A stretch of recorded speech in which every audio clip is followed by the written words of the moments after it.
Hello, hello. Welcome back to the Education System Reboot channel. Today, I want to talk about attitude. And the reason I want to talk about that is as part of my daily habit. Again, I read. This is a John Maxwell 101 collection, and I started to reread the Attitude 101 in here. And it's actually like the fourth time I've read it. I come back to this book. It's like my personal growth Bible. I come back to it all the time. But anyway, as I was reading this first couple chapters and reorganizing my mind into that area of attitude, I just was struck with a few things that I just thought I would want to share. So the first thing, I marked a few things in the book just to make sure I read them. And so I've got to get them open here. The first one is just a little thing apparently that John Maxwell himself wrote. So this is a quote to him. He wrote it in a book he called The Winning Attitude, but it says, attitude. It is the advanced man of our true selves. Its roots are inward, but its fruit is outward. It is our best friend or our worst enemy. It is more honest and more consistent than our words. It is an outward look based on past experiences. It is a thing which draws people to us or repels them. It is never content until it is expressed. It is the librarian of our past. It is the speaker of our present. It is the prophet of our future. And again, I've heard him say that many times in audios, and I've read it several times, but it felt more compelling today for some reason. I guess mainly because I'm trying to think about, what are those true priorities, North Star ideas that we really should be embracing in the education system. And, it's attitude. And so again, if any of that resonated with you, I think you can just see based on that it's a very important idea. And then as I read a few more chapters, I was struck by something else. And it's, again, because this is in line with things I've been thinking about. But John Maxwell's wife was a teacher for a long time in the elementary area. And there's a little quote here that says, I remember times when Margaret, my wife, would come home from teaching school frustrated because of modern education's emphasis on aptitude instead of attitude. Aptitude instead of attitude. I said it again just to make sure it was clear on the video.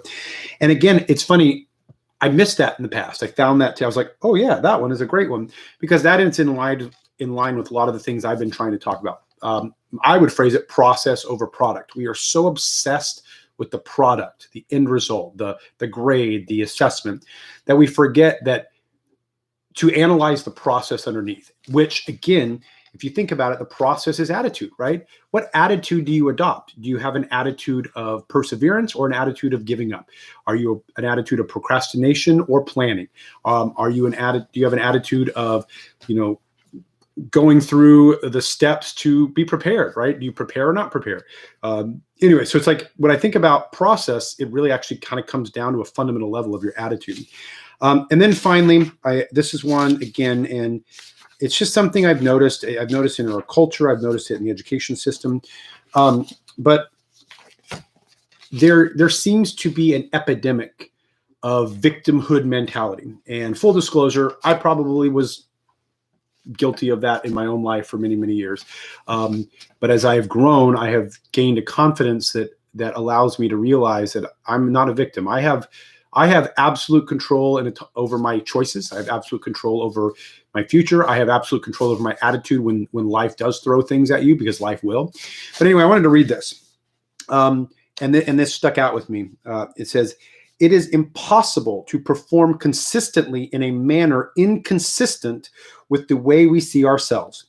In other words, we usually act in direct response to our self-image.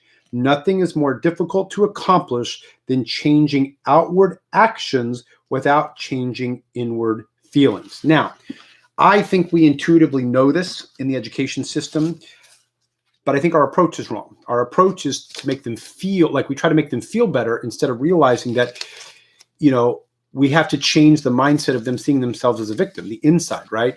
We can help them to deal with their feelings, but I don't think we send a clear enough message to students consistently from kindergarten on that basically says they have control of their life. Yes, they cannot control the circumstances they were born into. That is true. But they can they can choose to, or they have control or ownership over their attitude. They have control and ownership over their work habit. They have control control over just, again, their perspectives and the idea. And I think that's something we have to train, because if you see yourself as a victim, you're not, there's no way to grow past that. And I think that for me is the fundamental thing that I keep seeing in well-meaning policies and well-meaning, meetings we have, and well-meaning professional development ideas. It's all well-meaning, and I get it, but it seems to keep continually miss the boat, because what it doesn't take into account is that every individual has to make the choice, right? And if we keep making excuses, and again, it's the victim mentality, then I don't see how we set kids up for success in the future without changing that narrative. Okay. And again, it's an attitude, right? If your attitude is I'm a victim, well, then you can always blame someone. If your attitude is you're not the victim, then there's this thing called life's teaching you a lesson. So anyway, I don't know. I felt it on my heart to share this, because as I was reading, I was like, I got to share this, because I think it's an important concept in improving the education system. I'll take a step back and say, whether we can change the system or not, we can change ourselves. And as I grow, and that's part of why I want to also make this channel, is I want to share my story a little bit. It is April 18th. We have been in a pandemic, all this stuff. Our area is slowly getting back into what we call hybrid. But I have never taught better. I have never been more optimistic. I've said it recently. I'm a reformed pessimist, because I was always a little negative, or I could say practical, right? But probably negative. I probably just had a little bit of a negative thing, because my attitude wasn't always geared towards growth. Now that my attitude is geared towards growth, that's what I see it. The things I'm focusing on expand, and I'm realizing that my attitude during many parts of my life got in my way. And again, I believe that my purpose in life is to help people, whether it's my students or even people, here, to learn from my mistakes, to learn from the things that I struggle with, because that's one of the things history is important about. We can learn so much from history, and learn not to repeat the mistakes of the past. And it's always better if we can learn it before it happens. Obviously, I think life tends to kind of show us or humble us to say, I'm going to teach you a lesson here. I hope you're willing to listen. But I'll end with this, but if you always see yourself as a victim, it's not going to happen. So anyway, I hope that made sense.